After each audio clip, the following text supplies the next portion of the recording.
Please get ready for a dictation of exercise number 21 from April 2021 issue of Progressive Magazine. 5 seconds.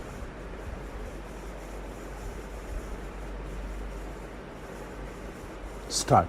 Sir, my first question is whether there is any particular strategy at all which our government is applying to control the price rise, because we had the 3 years of the Janta rule when there was no strategy at all. Even the plan was called the rolling plan. That is why I am asking, what is the strategy? It is not my intention to theorize here or to sound scholastic, because scholastic debates are not meant for parliament, but common sense is. I firmly believe that no theory can be viable unless it can be understood by common sense. In a nutshell, I look at the economic strategy of our government in the 1980s as radically different from the past. There was hardly any difference in the styles and approaches of the previous 2 decades. The approach then was one of the demand management without caring for the supply side. The Keynesian scholars who dominated the planning process in those days presumed that the role of the government in the economy was only confined to maintaining the suitable levels of aggregate demand. And since the government alone could print money, the chief instrument of demand, it was also presumed that fiscal measures alone could control the entire economy.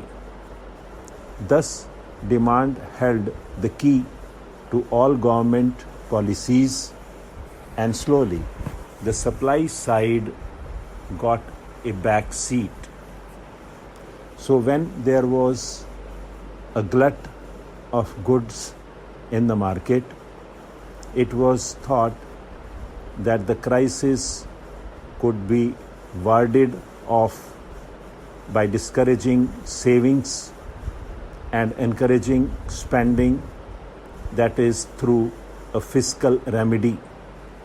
Similarly, in a condition of scarcity, the first thing that the government would do was to tax the goods heavily, thus trying to lower consumption by artificial means. The proof of all this is there in the chain of licensing procedures, the maze of statutes and laws binding business activities, all formulated during the 1970s and the 1980s. In one sentence, the guiding principle then was demand creates supply. I am happy that our government has revised this stand.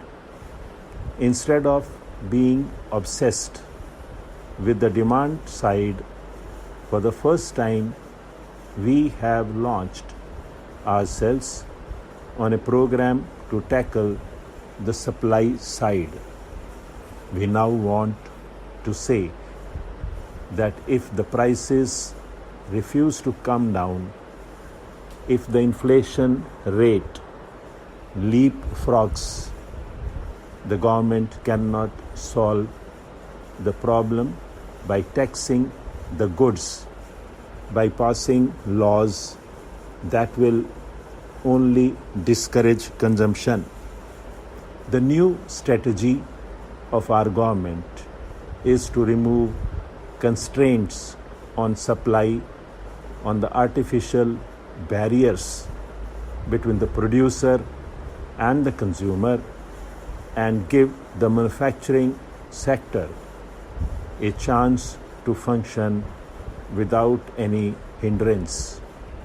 The supply side economics has an emphasis on growth and not on distribution. Actually, supply side economics is in direct contrast to the demand side economics, which we have been following earlier.